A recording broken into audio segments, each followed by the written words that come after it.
Goed 10 jaar geleden had Sjoerd-Jan van Klaarbergen besloten om van zijn passie zijn werk te maken. Het familiebedrijf in Vlaams ging de verkeer in en van Klaarbergen ging op jacht naar zijn vleembrevet. Het was een tocht langs vleenskwalen in Europa en Amerika, maar nu had er alle papieren dit er maar neder gaat voor zakelijke vluchten. Gear 3 green. Ja. Ja. Fuel quantity, check. Checked, ja. Park and brake set. Ja. En Juster koer dus voor het eerst in zijn eigen vleen te stappen. Een droom die uitkomt. Ja, kun je zeggen. Combinatie van ondernemerschap en vliegen.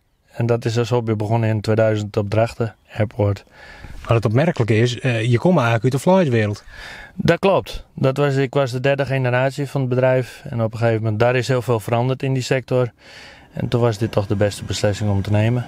De Aronieren had er al honderden vluchten maken, maar altijd met tastelden die er hier moest. Want een eigen vliegtuig is duur. Zo kost het de Eclipse 450 zo'n 3 miljoen euro. Maar het geld is zeker weer om te verdienen, want er is een soort verlet van privévluchten. MKB, CEO, consultancy, advocaat, maritieme wereld, noem het maar op. Maar ook zelfs speciale cargo. Dus een fabriek staat stil. Elk uur dat die stilstaat kost 100.000 euro. Dan moet soms een onderdeeltje, een cilinder of ja, noem op, moet snel te plaatsen zijn met een monteur. En dat soort vluchten faciliteren we ook. Tijd is geld en toch maar een privévliegtuig te vliegen kan er een soort tijd besparen worden. De eerste opdrachten ben ik al binnen. Ik heb in die zin al een intentie voor 200 uur vanuit België.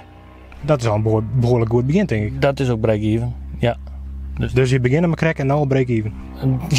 Ja, dat voelt ook lekker. Opdrachten uit Nederland had Van Klaarbergen nog net.